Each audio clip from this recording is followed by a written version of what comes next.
All right, welcome back to Ask Peter Haas, episode 2. Today we're going to talk about a couple different questions that I got from the Facebook Q&A group and also some questions that I got from clients that I have that ask me stuff via direct message. So nothing super personal, just stuff relevant to this. So Lindsay asks, what's your thought on collagen peptides as a protein supplement? So I'm pretty neutral on collagen right now. In general, so we're going to treat this as any other supplement, so let me bracket this first out. So get your total nutrition together, get your sleep together, get your training together before you think about supplementing with any supplement. Okay, so that being said, I'm sort of skeptical about collagen right now. It's really hot right now in CrossFit land. It's like the new kale for CrossFit. It's hot like kale was like a year or two ago. So I'm just really skeptical. The big advertisement is that collagen, which makes up your joint tissue, will help joint soreness for athletes. I've seen it a lot with masters athletes, and I'm just really skeptical of that right now. All protein that you intake, whether it's collagen or anything else, gets broken down into constituent amino acids. Doesn't matter what it is. So it's not like you ingest collagen and it goes through and goes to the different collagen, because there are different kinds of collagen also. There's not just one collagen. I mean, your blood vessels use one kind of collagen. Your joints use another kind of collagen. So there's all these different types of collagen. So when you ingest it, it gets broken down and then goes out. So I'm skeptical because everything gets broken down. Part of the claim is that the individual amino acid profile is somehow superior for joint recovery or joint benefit. So let's get into some of the research. There's a little bit of research out on it now. For CrossFit athletes or athletes like that, there's not a whole lot of research. Most of the research has actually been done for people with degenerative joint conditions like osteoarthritis. And that actually does have quite a bit of research with it that's showing some benefit to supplementing with collagen proteins. So when we talk about athletes, we talk about CrossFitters, there's just not a whole lot of research specific to that population or in general to athletes. So like I said, I'm very skeptical of it right now, okay? Especially because you see a lot of the people that are promoting this. There's always a back end call to action to sell you a protein product, their own collagen protein product, which is sort of funny to me because, and it's usually not the cheapest product, which is funny to me because Jello and generic gelatin is a huge source of collagen. Okay, so if you're actually thinking about trying that, you're on a budget, I would tell you to do, gelatin first as opposed to a high-priced supplement. So that being said, I'm skeptical, but I'm not going to tell you not to do it. And I say that because one of the supplements that I take is chondroitin and MSM, which also does not have a lot of conclusive evidence behind it, but it makes me feel better. I like it, and it's not that expensive, so I take it. It's a good value for me. So if you're going to try doing it, I would tell you to do it, but and you have the money for it, then evaluate how it helps you and how it makes you feel. So, 8 weeks, say 8 weeks, start taking the collagen, as you would, whatever the prescription is for that, and then really try to measure and at the end of 8 weeks, see if you noticed a difference for you. So, again, skeptical about collagen, but you want to give it a shot, I'm not going to tell you not to. So, have fun with that. All right, next question is from Tamara. And her question is, how important is post-workout protein? So, I'm going to put a bracket on this one too. This is a timing question in terms of when we take protein in after workouts, before workouts, during the day. So this is a timing when you consume a particular nutrient. And so in the context of that, it is always going to be more important that you're hitting total calories and total macronutrients first before you're thinking about hitting timing right, or prioritizing timing.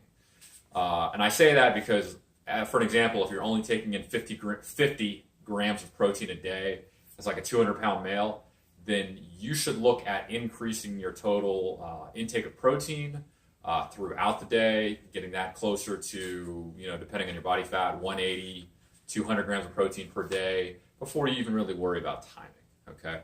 So I'm going to make an assumption that you're hitting your macros, and then I'm also going to make an assumption that you're doing all of your recovery stuff, sleep, water, all the other recovery stuff, stress.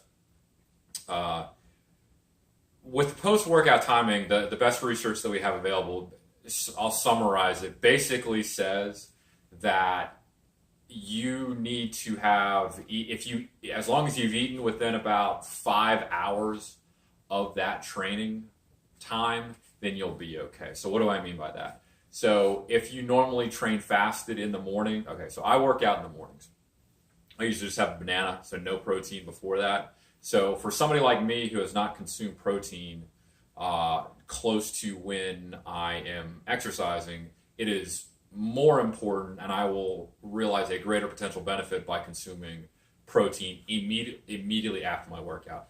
I actually start drinking a workout shake during my workout, so I will experience a bigger benefit than somebody who say you eat 1 or 2 hours before your workout. Okay, so I recommend 1 to 2 hours. You want to have something, so if you have something in your system but not something on your stomach, so that is less important for hitting post-workout protein.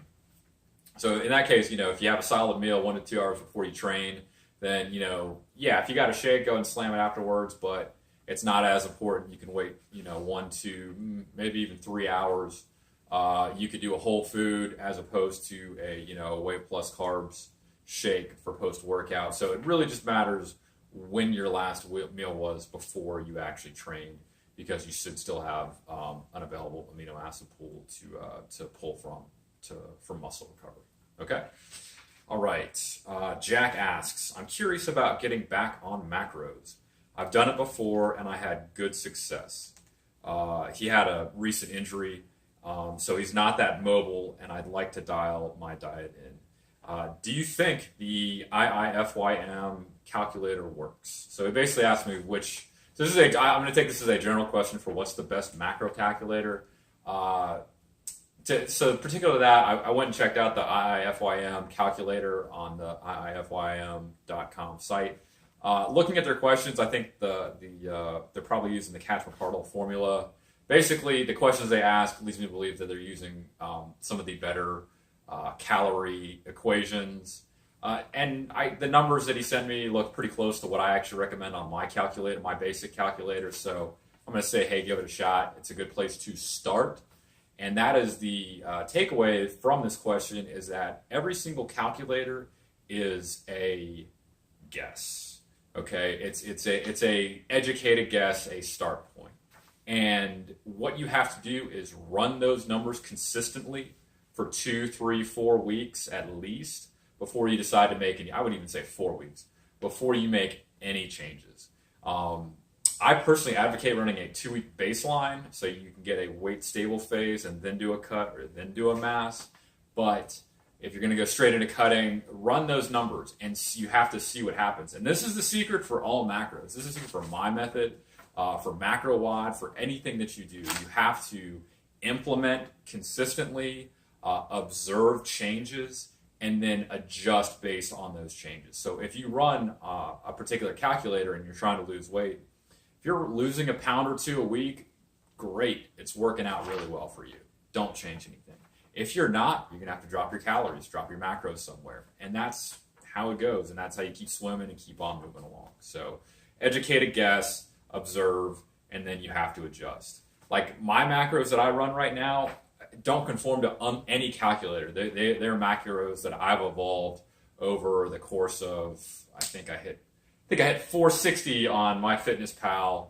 That's my record now for logging and tracking macros. So, I mean, it's just evolved over those 460 days based on activity and protein and personal preference. So it's something that's going to develop, and you should adapt, whether on your own or with a coach, as you go along. So, all right. Josh asks, I had to be in Charlotte 2 days last week, and I ate out for pretty much every meal without being able to accurately track amounts. I gave it my best shot, and basically end of the week as a maintaining week. How do I travel? How do I handle traveling or eating out? So this could be a huge response. I'm going to keep it pretty simple in terms of the strategies that I use. Essentially, he's asking, how do I handle travel and / eating out? So I'll cover my strategies for that. My first general principle is alcohol is the devil. So I'm not going to tell you not to, well, if you're on a cut, I'm definitely going to tell you not to drink. You shouldn't be drinking on a cut. It's really counterproductive. Just don't drink on a cut. I mean, it's only, 3 months? Just don't drink. On maintenance, or if you're doing a mass, I'm fine with people intaking alcohol. But when you're going out to eat, when you're traveling especially, once you get out of your comfort zone and out of your routine, alcohol just makes everything worse in terms of food choices, in terms of adapting or trying to find it. You're just more likely to make bad food choices. I don't like using that term. And two, just eating, overindulging. It's harder to estimate portions. So in general, alcohol is not going to be conducive to you eating out and hitting your numbers successfully. If you're going to do it, that feeds into my second part. I'm actually going to say pre-plan how much you're going to drink ahead of time, and say, like, I'm going to drink 2 beers, and that's 120 calories per.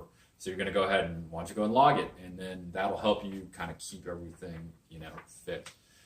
And what I'm going to get into now with the second point, so the second one I call masters, master of the universe, which basically means you plan everything out before you do it. This is very similar to where I tell people just to sit down the day before, plan everything that you're going to eat out for the next day, and then eat in MyFitnessPal, and then just eat through that entire day.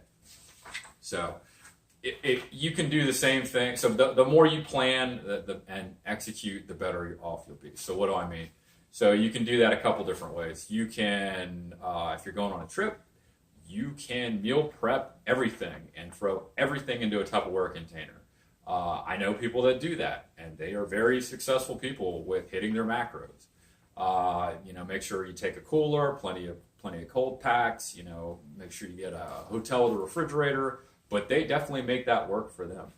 So, if that's you, that's great. I personally don't do that. But I do know I have more of an idea of what to eat while I'm on the road, or things that are gonna fit into that. And that strategy I call the macro forager. And that's basically, running into gas stations or convenience stores or grocery stores, and basically buying single macro items like nuts, like deli meat. Cheese tends to be a mixed item, but it's fat and protein. But stuff that has a barcode on it that you can easily scan and do your Tetris thing to make it fit. So I just call it road foraging or macro foraging. So where you sit there and you can go and do that. Okay. The other strategy that I use, I call it I don't need a menu. MyFitnessPal especially has a lot. If there's any chain restaurant, they've got their menu on MyFitnessPal. So you can go and look up the menu and plan out the foods that you're going to eat and the dishes that you're going to order in advance. So you log in an MFP, you go out, you show up, you don't need a menu, you just going to order off of MFP. Okay, so that's an option also. Kind of dovetailing with the restaurant thing is I hope they don't spit in my food, and that's basically where you completely customize whatever order that you get. You go and you say I don't want a starch, I just want vegetables, and I want just butter on the side, and I just want a plain chicken breast, don't fry, where you basically order off the menu and tell them exactly what you want, or you customize a thing on there. So that's fine. That's if that's what you have to do, that's what you have to do. Sometimes that works really in a pinch. I remember I had to do that when I was at Disneyland, and they didn't really care, because most of the stuff is assembled anyway. So when we were there, I did that once, just basically ordered like a vegetable and butter, and then like a sauteed chicken breast, minimal on the fat. So, and then just made that work. So if you are going to, so the last one I call damage control. So say you go to like a catered event, or a party or something, or a work function, whatever, and you don't know. I mean, this is basically walking completely blind. So if you know this is I recommend you plan this out beforehand. So if you know that there's going to be a chance that you're going to overeat later on, don't eat before that. If you know it's going to be a big, you go into a wedding and there's a big thing, at 5, don't eat all of your calories in the morning. In fact, save all that, don't eat breakfast or have something small. Really minimize your intake before you get to that period of open eating or, potential for overeating or hard to track eating, just so you can err on the side of caution. So what I do for that is, say it's like a buffet line, you go through and you just do the best you can. You try to get stuff like chicken or, stuff that what it is and you can eyeball. Like I have a way of eyeballing, like, your fist is, 1 cup. Put a link in the thing where you basically can use, I've got this whole, you can use your hand to guesstimate portion sizes. So basically you estimate portion sizes and then log it into MyFitnessPal. So that's how that works. So that's this is a huge topic. I tried to get through my general strategies about how to address that. And we will close out with Beth's question about what is your take on intermittent fasting? Okay, so intermittent fasting, I'm kind of neutral on. Fuck keto, so it's not as bad as keto in my opinion for CrossFit. Keto is a terrible idea for CrossFit, and I'll do another piece where I explain why I think that. So fuck keto. Intermittent fasting is okay. I'm not a huge fan of it just because I like to eat. I like to eat regularly. I don't like fasting. I don't like going without. That's just never been my thing. Mentally, I know people give it some time. Oh, fuck that. I've given it. I've done intermittent fast. I haven't done IIFYM before, but I just like eating. Okay. And if for me to try something new, I have to really know that something, I have a good shot that it's going to beat whatever my previous protocol was. And the protocols I'm running, that's why I'm on macros right now, are working great for me. I love it. So, I've gone some of the IF stuff is silly. It's just I didn't eat breakfast. I ate at 11, and and then I ate dinner. It just doesn't make any sense to me. You just didn't eat you didn't eat breakfast. I run into people that say intermittent fasting was them skipping breakfast, and then they count their sleep. So they say, oh, I didn't eat at 8 o'clock the night before, and then I didn't eat till 11 the next day. So that was a 15-hour fast, and I'm just no, that's not a 15-hour fast. You were asleep. That doesn't count. Anyway. You can try it. I'm not a big fan of it. This, for me, again, is a bit of a timing question.